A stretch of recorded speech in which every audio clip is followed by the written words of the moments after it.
Good morning মৰমৰ ছাত্ৰ ছাত্ৰীসকল।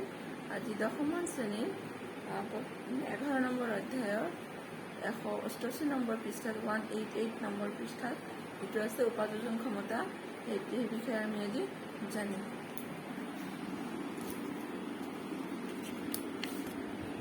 উপাযোজন ক্ষমতা কি বুলি কোৱা হয় ইংলিছত? Power of accommodation. চকুৰ লেন্সখন আহযুক্ত জেলি সদৃশ পদাৰ্থৰে গঠিত। ইয়াৰ বক্ৰতা কিছু পৰিমাণে চিলিয়াৰী পেশীয়ে কি কৰে? নিয়ন্ত্ৰণ কৰে। আমাৰ চকুৰ লেন্সখন কিহেৰে গঠিত? আহযুক্ত, থকা কিছুমান জেলি সদৃশ পদাৰ্থৰে গঠিত, যাৰ কাৰণে আমি চকুটো কি দেখা পাওঁ? জুলীয়া দেখা পাওঁ আৰু লুপথুপীয়া জেলি নিচিনা পদাৰ্থৰে গঠিত। ইয়াৰ বক্ৰতাত নিৰ্ভৰ কৰে কিছু পৰিমাণে কি পেশী, চিলিয়াৰী পেশী। এয়া কি কৰিব পাৰে? সলনি কৰিব পাৰে। চকুৰ লেন্সৰ বক্ৰতা পৰিৱৰ্তনে ফকাছ দৈৰ্ঘ্যৰ পৰিৱৰ্তন ঘটায়। ঠিক আছে। যেতিয়া পেশীবোৰ শিথিল হয় তেতিয়া কি হয়? আমাৰ ফকাছ দৈৰ্ঘ্য বাঢ়ে। ই আমাৰ চকুক দূৰৰ বস্তু স্পষ্টকৈ দেখাত সহায় কৰে। এই ফকাছ দৈৰ্ঘ্যৰ আমাৰ কি কৰে? এই যিবিলাক দূৰৰ বস্তু সেইবিলাক আমাক স্পষ্টকৈ দেখাত সহায় কৰে। যেতিয়া ইয়াতে এটা উদাহৰণ দিছে, যেতিয়া তোমালোকে ওচৰৰ বস্তুবোৰলৈ চোৱা তেতিয়া চিলিয়াৰী পেশীবোৰ সংকোচন ঘটে। যেতিয়া ধৰা আমি কিতাপখন পঢ়ি আছো, এই লিখাবিলাক, তেতিয়া এতিয়া আমাৰ কি হৈ আছে? আমাৰ চকুৰ যিবিলাক চিলিয়াৰী পেশী এইবিলাকৰ সংকোচন ঘটিছে। ইয়াৰ ফলত আমাৰ চকুৰ লেন্সৰ বক্ৰতাটো কমিছে। বক্ৰ মানে কি? বেকা। চকুৰ লেন্সৰ বক্ৰতাটো কমিছে আৰু ইয়াৰ ফলত আমাৰ কি হৈছে? চকুৰ লেন্সখন শকত হৈছে। ঠিক আছে। আকৌ যেতিয়া আমি দূৰৰ বস্তুবিলাক চাওঁ তেতিয়া আমাৰ চকুৰ লেন্সৰ বক্ৰতাখন কি হয়? বাঢ়ি যায় আৰু লেন্সখন কি হয়? ক্ষীণ হৈ যায় বা পাতল হৈ যায়। ঠিক আছে। ফলত চকুৰ লেন্সৰ ফকাছ দৈৰ্ঘ্য বাঢ়ে আৰু ই আমাৰ ওচৰৰ বস্তু স্পষ্টকৈ দেখাত সহায় কৰে। যেতিয়া আমি ওচৰৰ পঢ়াবিলাক পঢ়ো তেতিয়া কি হয়? আমাৰ লেন্সখন কি হয়? চিলিয়াৰী পেশীৰ সংকোচন ঘটে, চকুৰ লেন্সৰ বক্ৰতা তেতিয়া কমি যায় আৰু লেন্সখন কি হয়?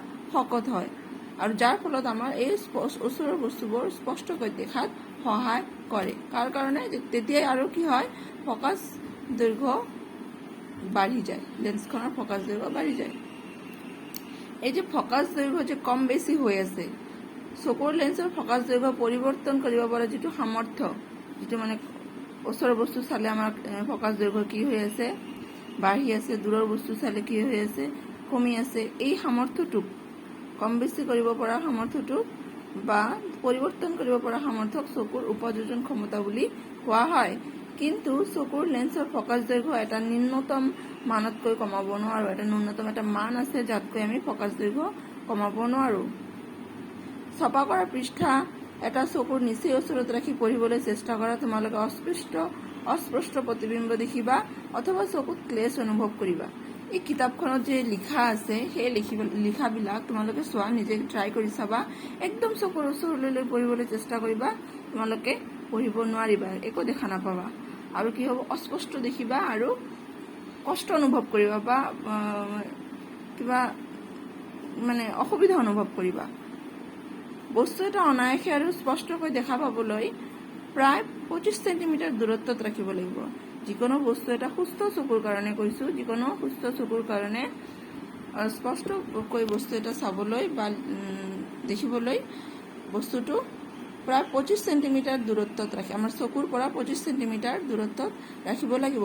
চকুৰ পৰা যি ন্যূনতম দূৰত্বত বস্তু এটা স্পষ্টকৈ আৰু কৃচ্ছসাধন নকৰাকৈ দেখা পোৱা যায় তাক স্পষ্ট ন্যূনতম দূৰত্ব বুলি কোৱা হয় আৰু ইয়াক চকুৰ নিকট বিন্দু বুলিও কোৱা হয়। প্ৰাপ্তবয়স্ক যুৱক যুৱতীৰ সুস্থ চকুৰ বাবে এই নিকট বিন্দু চকুৰ পৰা দূৰত্ব প্ৰায় 25 চেণ্টিমিটাৰ। নিকট বিন্দুৰ দূৰত্ব কিমান? 25 চেণ্টিমিটাৰ। এইটো পৰীক্ষাত আহে। চকুৰ স্পষ্টকৈ দেখা আটাইতকৈ দূৰৰ বিন্দুটোক দূৰবিন্দু বুলি কোৱা হয়।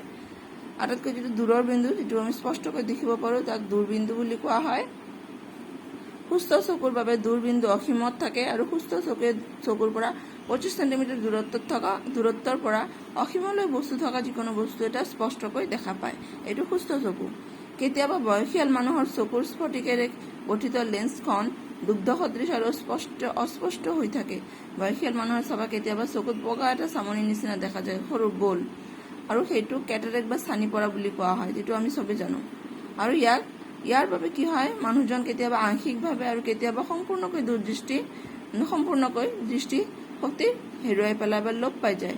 আৰু ইয়াক আমি কেনেকৈ নিৰাময় কৰিব পাৰোঁ? কেটাৰেক্ট অস্ত্ৰোপচাৰৰ যোগে দৃষ্টিশক্তি পুনৰাই ঘূৰাই অনাটো সম্ভৱ, আমাৰ তেতিয়া অপাৰেশ্যন কৰিবলগীয়া হয়। ঠিক আছে, এইখিনিয়ে তোমালোকে আজি পঢ়িবা, চকুৰ উপযোজন ক্ষমতা আৰু ইয়াৰ ভিতৰত যিবিলাক প্ৰশ্ন এইবিলাক আহিয়ে থাকে, সৰু সুৰা প্ৰশ্নবিলাক চাবা। ঠিক আছে, আজি এইখিনিয়ে থাকক। Thank U.